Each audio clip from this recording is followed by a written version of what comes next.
you know, I've talked to a few people already that just have told me that, you know what, we can't pay. What are we gonna do with the, folks in that situation that just can't pay? And they, and cannot afford the, you know, the extra, you know, I don't know what your base rate is now, it's $20 or something for water. 40. It's 40 now for water, now we're gonna double that number on them. They can't afford that $40 a month. What do we do with that? You lose your prescriptions or your groceries. Jerry, Gasoline. Oh, yeah, go to Lee app and give all your private information to a government agency that don't deserve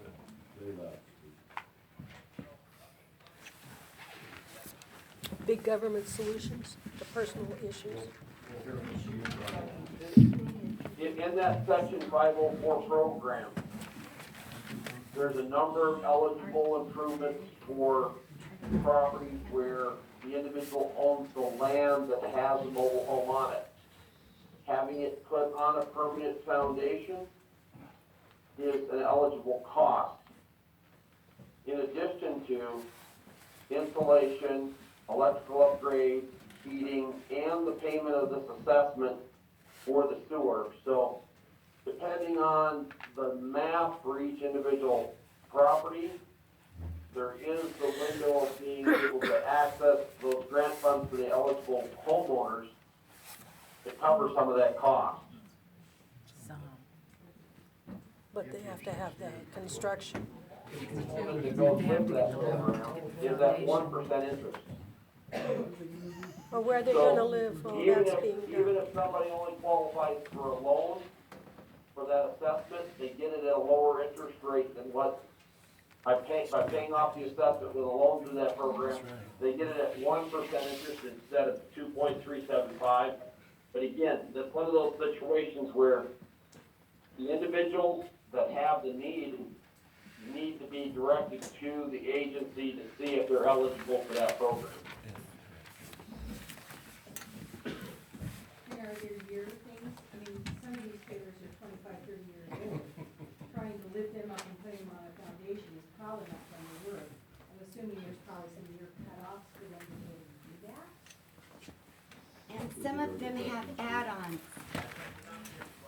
And the individual will have to be relocated during the construction.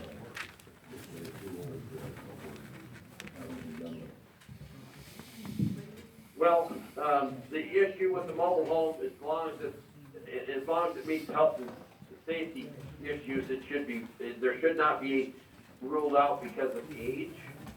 I wish Bonza was still here to find out what the current practices in this state are with mobile homes. I haven't done that program in this state on mobile homes. I've done it in other states, but they keep changing regulations, and I haven't worked that program now Problem. for 12 years. And so I think there's still a possibility of being able to work with that. Thank you. You think? So then my question, do you know how many people are affected that way, low-income folks in mobile homes? How many do you have? We don't know. They don't know. Thank you. All the time you drive around our town. Thank you. Representative Brown, Yes, sir. is there anything you could do to help us out? To find that number of. No, not to find the number, to help the constituents with this problem and all money programs that you know of that you can do into. No, I mean, I'll be honest with you, I'm kind of coming in kind of late here. We've been pretty busy here the last few months. You know, I mean, I'll look into it. I know that, the one thing, you know, I believe that we need to get some testing done. I'm running a bill right now that's, for groundwater, the swamp program, or surface water, assessment program and groundwater, assessment program. Which is what needs to be done. I really, you know, if we're gonna say our systems are failing and we have an issue, you know, that's done through the Bureau of Mines, you know, Montana Tech. You know, and I will tell you this to everybody: if they come back and they have information for you, you can trust the information that they give. They are the most reliable folks that is out there, as far as the government is concerned. They are top notch. I mean, the folks there they do great. They deal in facts only. So if there is some monitoring that is done and they come back with a report telling you it's good or bad, you can trust that it's good or bad.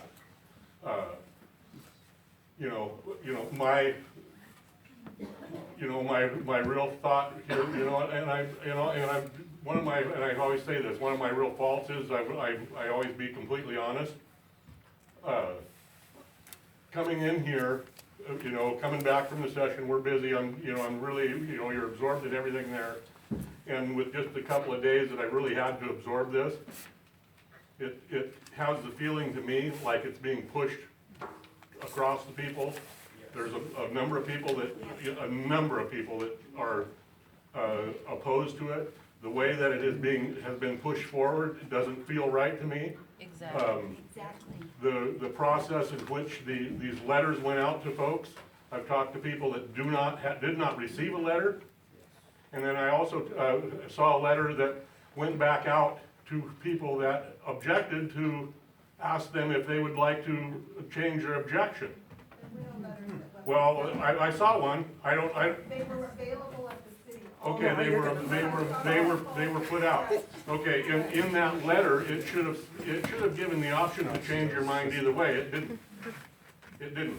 And Well, so, we're just going by statute, the state of Montana and what the law says that we have to do. She likes to. you could, but the law tells you you have to do this, but that doesn't mean you can't do this over here either. It doesn't mean you can't give the people the opportunity to voice their opinion one way or change their mind one way or the other. And like I say, I haven't had enough time to be into it deep enough to understand all the bonding and all the stuff. But it has a real feeling to me that it's being pushed down the people's throat in a method that it should not be. That maybe that it's time that the council sits back and takes a look. Are we doing this, and are we acting in the best interest of the majority of the people that we are here to represent? May I say, since I've served on the council, that this was not rushed through. The only part that was rushed through, this has been going on for, how long, Jerry? I mean, since I got in. Well, you can say that. I'm not arguing that. But this is the feeling, that I get. But what the rush was is that Congress opened up extra money. And so we're trying to save money here in the city and do this the best way possible and take advantage of all the grants and extra funding that came through that we did not expect to have and no one else did. So that was the rush for adding phase 2, just so you know. And like I say, my general feeling is, and my statement to that would be, to take advantage of a grant that the people in your area, in the city, do not want, is the wrong thing to do. What was the number, 65% didn't want it, or 70? Yeah. I know that you said you were in session, but your session started long after we started the proceedings. No, and I know, but it's come to my attention, during, while I've been away from home. And so, I haven't had a lot of time to look into that, to contact DEQ and to talk to them about what's going on and all the things that I could do on that level. I really haven't had time to do that. But like I said, that's just, I'll leave it with that. Just a little rebuttal. I think he has John and come lately. But as far as the community is concerned, there's nothing but positive if you can go forward. Whether or not they're 75% or 65% or 55%. This is a good project, and it shouldn't be put down because of politics. Politics shouldn't have any part of this. This is what it is all about. No, it isn't. They're all elected officials that make the decision. That's Elected by politics. the majority to make decisions on your behalf. On our behalf But that we're. 65% don't want it. So what, I mean, I don't know how you can even figure Could it. we, Does that could mean we they stop stop the listening discussion so we after have, the election? get some other questions answered, please? Vote to go forward with this on Monday. When should we expect to see assessment on that? When should we enact? That assessment would come in, it would be due in November of 2020, the next year, not this year. So it would show on our 2020 taxes? Yes, that is show on your property taxes for November of 2000. For November of 2000. I have a question that Ron Clark raised a meeting or two ago, city council meeting.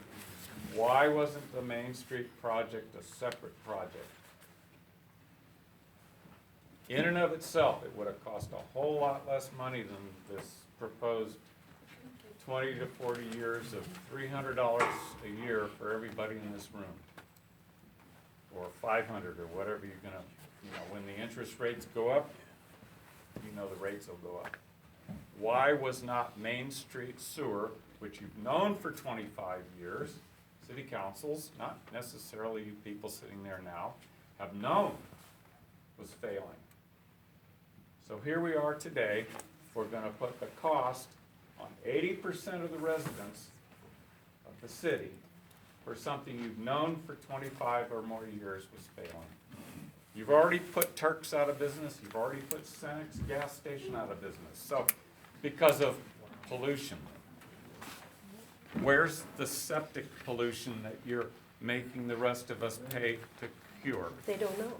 They don't, oh, that's right. They don't know. Thank you for your questions. I'm not sure that we can answer that, Jim. But does anyone else have any questions? You can't answer because you won't. Hi, I'm on number 2 West Court. If the only water coming out of my house is gray water, why should I have to hook up to this when I have a perfectly functioning ridge line septic tank? I think Sean has covered this pretty thoroughly.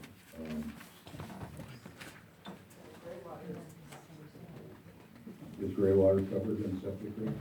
The Department of Environmental Quality requires treatment for gray water unless you use subsurface Unless you irrigation, use natural soap. which also requires treatment before you use subsurface irrigation. Because of arbitrary.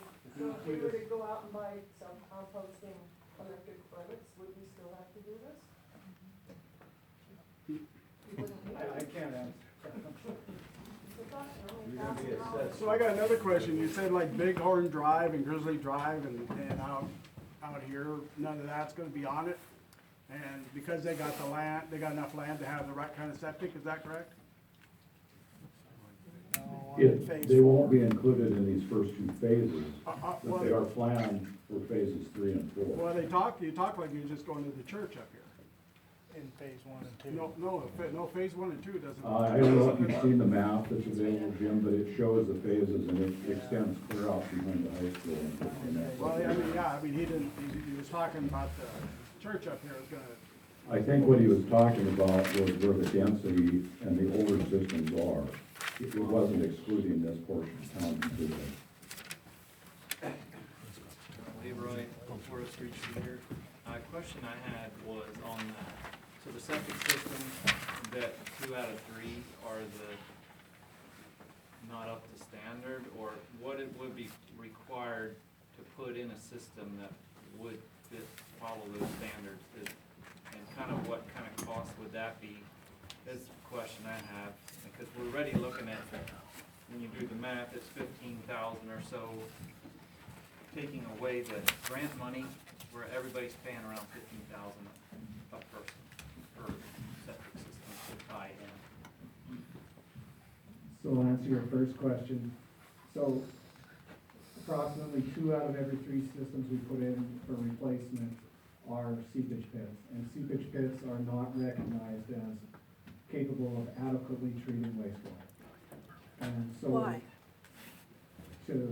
We only put them in as a last resort. Whenever we do a replacement, we do a site assessment, or a site assessment is done, and we determine if first can we put in a standard drain field that is, just standard, it's an adequate system. If we can't, then we look at the next option we have is what's called a absorption bed, which is not something you can do with a new system, but it's a step up from a seepage pit.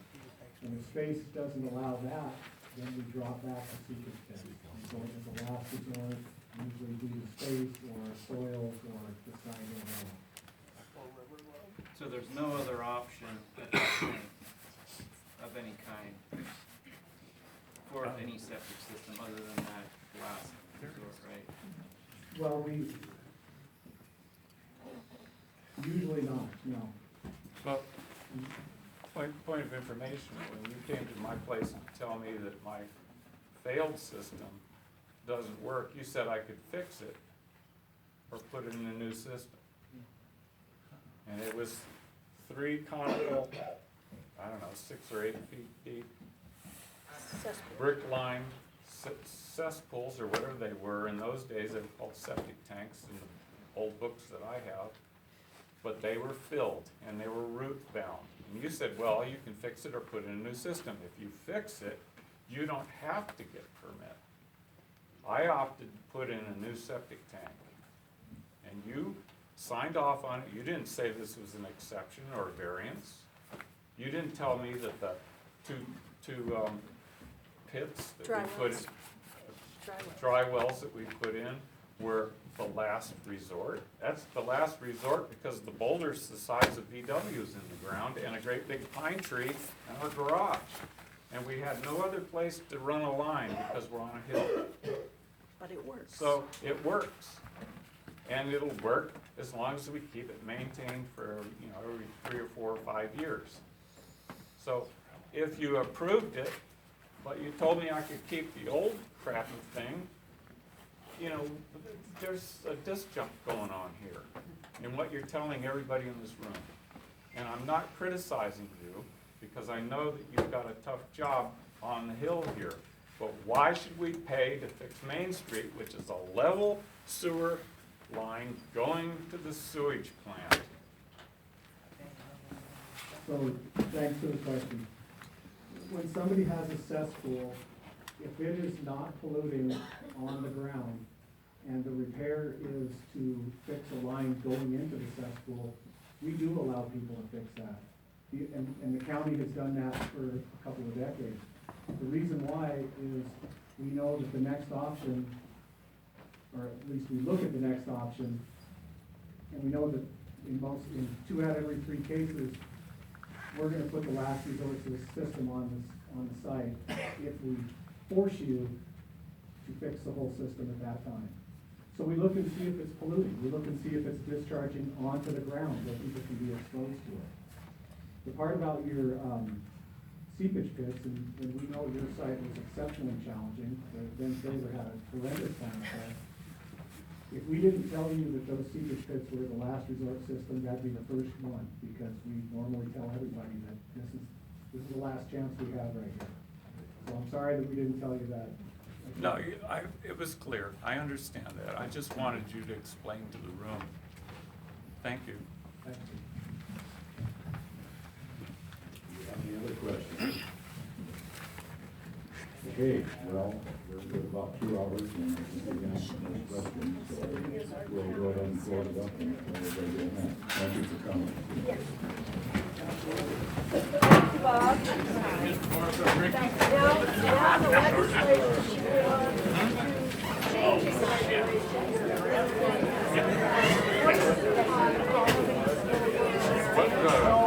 Right on a piece of paper, put the coding staff.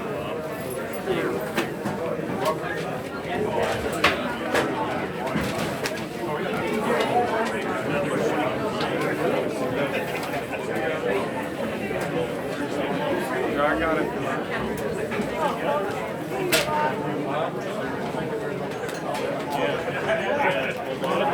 Appreciate it.